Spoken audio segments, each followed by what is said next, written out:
शेख हसीना और उन्हें एक अज्ञात और सुरक्षित जगह पर ले जाया जा रहा है, क्योंकि उनकी सुरक्षा को सुनिश्चित करना इस वक्त सबसे बड़ी प्राथमिकता है। जिस तरह से वो बांग्लादेश कर सकती है, दोबारा चुनाव के हालात बनेंगे, क्या होगा, ये सभी सवाल अब बांग्लादेश के भविष्य पर प्रश्न चिन्ह बन के खड़े हुए हैं।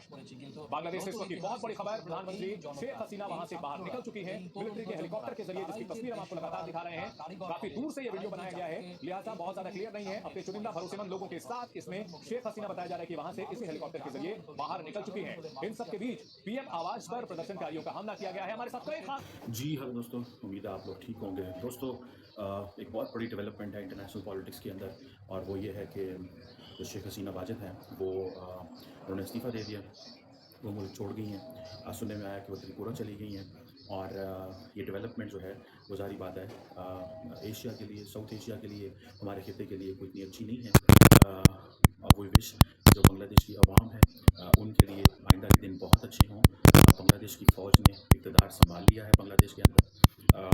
हम ये सोच नहीं थे, एक्सपेक्ट नहीं कर रहे थे कि ऐसी सिचुएशन जो है वो उसकी पॉसिबिलिटी, तो जिसे आप कहते हैं ना।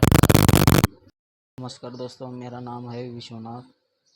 आज की बड़ी खबर, बांग्लादेश में तख्ता पलट। कई दिनों से छात्रों का प्रदर्शन चल रहा था। प्रदर्शनकारी छात्र पीएम आवास में घुस गए, बैरिकेडिंग तोड़ के, और तोड़ फोड़ की। शेख हसीना जान बचाकर हेलीकॉप्टर से भारत रवाना हो गई। भारत आकर त्रिपुरा में उतरी। यहाँ से अब वो कौन से देश में जाएगी, लंदन या कौन से देश में, लंदन का बोल रहे थे। पाक मीडिया में हाईलाइट, खुशी से लहर पाकिस्तानी मीडिया में। और फिर लोगों ने चढ़ाई कर दी शेख हसीना के घर पे, जो ऑफिशियल प्राइम मिनिस्टर का घर, उसके ऊपर चढ़ाई। शेख हसीना ने बांग्लादेश छोड़ दिया, और लोगों का कहना है कि अगरतला में उसका चॉपर लैंड कर चुका है। ये वही बंगा बंधु है जिसने ईस्ट पाकिस्तान को बांग्लादेश बनाया था। भूलना नहीं है कि वही बंगा बंधु है जिसने ईस्ट पाकिस्तान को बांग्लादेश बनाया। एक छोटा मोटा फैक्टर अमेरिका का भी है, अमेरिका भी नाखुश था और आज भी है। हो क्या रहा है, मिलिट्री coup होने जा रहा है। इसकी वजह यह है कि बांग्लादेश के आर्मी चीफ ने मुलाकातें की हैं, जो उनके दूसरी पॉलिटिकल पार्टीज हैं उनके लीडर्स के साथ, पॉलिटिशियंस के साथ उनकी इस वक्त मीटिंग्स चल रही हैं।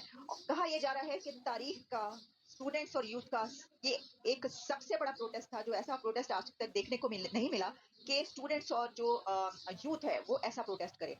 तो एक बड़ी ही, जिसे कहते हैं कि अनार्की की सूरत हाल है। पॉलिटिकल क्राइसिस पैदा हो चुका है बांग्लादेश में। बांग्लादेश में इस वक्त पॉलिटिकल टर्मोइल आ चुका है। तो आप 100% आर्मी को, आलिया जी, एग्जैक्टली नजर ऐसे ही आ रहा है कि 100% आर्मी क्यों है, वो है। और इसमें मैं आपको इसकी कुछ और डिटेल्स वाले बताती हूँ। फिर मेरे पास कुछ और इसकी वीडियोस ये हैं कि वहां पर जो बांग्लादेश की हुकूमत थी, यानी कि शेख हसीना की जो पॉलिटिकल पार्टी थी, उसके खिलाफ प्रोटेस्ट अब यहाँ तक बढ़ चुके हैं कि उनके जो पॉलिटिकल लीडर्स हैं, जैसे कि शेख मुजीबुर रहमान, उनके मुजस्समा भी एक जगह पर तोड़ा जा रहा है। ये आप देख सकते हैं, देखिएगा, ये आप देख रहे हैं कि लोग उसके ऊपर चढ़ गए और उसको भी तोड़ रहे हैं। और ऐसे बहुत सारे ऐसे मॉन्यूमेंट्स जिनका ताल्लुक, जो कि उस पॉलिटिकल पार्टी, शेख हसीना की पॉलिटिकल पार्टी से बिलोंग करते हैं, उनको अब तोड़ा जा रहा है, खराब किया जा रहा है। इसी तरीके से कुछ और तस्वीरें भी इस वक्त चल रही हैं, कुछ और वीडियोस भी चल रही हैं। और मैं आपको अभी कुछ और वीडियोस और पिक्चर्स की तरफ ले चलती हूँ, लेकिन ऐसा करते हैं कि पहले हम जरा ये बात कर लेते हैं कि हुआ क्या। हुआ जनाब ये है कि वैसे तो कल भी बांग्लादेश के जो आर्मी चीफ हैं उन्होंने कुछ इस तरह के स्टेटमेंट्स दी थी, जिससे ये पता चल रहा था कि कुछ होने वाला है।